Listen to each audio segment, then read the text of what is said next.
Hi అండి, అందరికీ నమస్కారం. Welcome to our SLVC channel. ఈరోజైతే మీ అందరికీ మా క్యాటరింగ్లో ప్రిపేర్ చేసిన గోంగూర బోటీ కర్రీ అయితే చూపించాలనుకుంటున్నానండి. ఈరోజైతే మీకు చాలా రుచిగా ఉంటుందండి, పుల్ల పుల్లగా. దీని తయారీ విధానం చూపిస్తాను మీకు.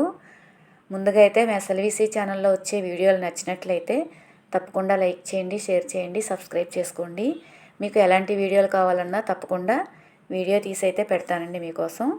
ఈరోజైతే మా క్యాటరింగ్లో ప్రిపేర్ చేసిన వంటలు అయితే రెడీ అయిపోయినాయండి మొత్తం అన్నీ. ఈ విధంగా చూస్తారు కదా. గోంగూర బోటీ కర్రీ అయితే తయారీ విధానం చూద్దాం. ముందుగా అయితే బోటీని అయితే బాగా శుభ్రం చేసుకోవాలండి, ఎక్కువ టైం తీసుకుంటుంది అది. చిన్న చిన్న పీసెస్ కట్ చేసి బాగా క్లీన్ చేసిన తర్వాత వేడి నీళ్ళల్లో వేసి ఈ విధంగా పక్కన పెట్టారండి మా వాళ్ళు అయితే. చూసారు కదా, చాలా ఎక్కువ టైమే పడుతుందండి క్లీన్ చేయడం అనేది ఇది.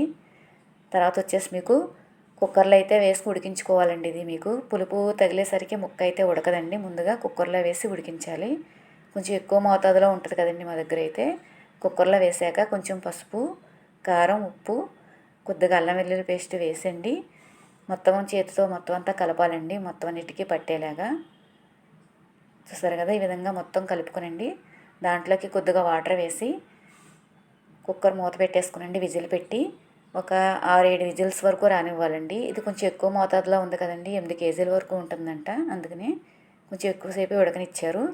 గోంగూరని అయితే మేము ఆకులన్నీ తీసి శుభ్రంగా కడిగి నూనెలో వేసేసుకునండి. గోంగూరని కొద్ది పచ్చిమిర్చి, ఉప్పు కూడా వేసి ఈ విధంగా మెత్తగా మెదిపేసుకుని అయితే పక్కన పెట్టుకున్నామండి. తర్వాత వచ్చి స్టవ్ వెలిగించుకుని గిన్నెలో ఆయిల్ వేసుకుని బాగా హీట్ ఎక్కిన తర్వాత ఆనియన్స్, పచ్చిమిర్చి వేసి బాగా ఫ్రై అయ్యాక దాంట్లో కొద్దిగా టమాటా పేస్టు, కొంచెం పసుపు, ఉప్పు కూడా వేసి బాగా వేయించుకోవాలండి. తర్వాత అదంతా వేయించిన తర్వాత కొద్దిగా నువ్వులు, జీడిపప్పు పేస్ట్ అండి, అది కొద్దిగా గ్రేవీ టేస్ట్ కోసం అయితే వేసాము. అది కూడా వేసి కొంచెం సేపు ఉడకనివ్వాలండి, కొద్దిగా వాటర్ అయితే వేసి. ఇది ఉడికిన తర్వాత దీంట్లోకి వచ్చేసి కారం అయితే వేసుకుంటున్నామండి. కారం మనం బోటీలోనే వేసాము, గోంగూరలో కూడా పచ్చిమిర్చి కొంచెం ఎక్కువగానే వేసి మిక్సీ పట్టాం కదండి, దీనికి సరిపడగా వేసాము. ఇప్పుడు మనం ముందుగా ఉడికించుకున్న బోటీని తీసుకొచ్చి ఈ గ్రేవీలో వేసేసుకునండి కొంచెం సేపు అయితే ఉడకనివ్వాలండి. ఈ విధంగా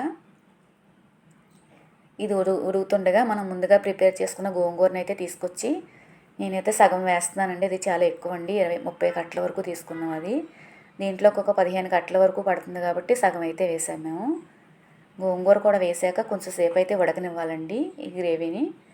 తర్వాత దాంట్లోకి మసాలాలు అయితే వేద్దాం. కొంచెం జీలకర్ర పొడి, కొద్దిగా ధనియాల పొడి, కొద్దిగా గరం మసాలా వేసామండి. చివరిగా మెంతాకు, కొత్తిమీర కూడా వేసి దీన్ని అంతటినీ మొత్తం అంతా కలిపేసుకోవాలండి. ఈ విధంగా మీకు ఆయిల్ తేలేంత వరకు లో ఫ్లేమ్లో పెట్టి ఒక 20-30 నిమిషాలు లో ఫ్లేమ్లో ఉడికించుకోవాలండి కర్రీని. చూసారు కదండి, గోంగూర బోటీ కర్రీ రెడీ అయిపోయిందండి. చాలా రుచిగా ఉంటుందండి. చూసారు కదా, మా వీడియో నచ్చింది అనుకుంటున్నానండి మీకు. థ్యాంక్ యూ అండి.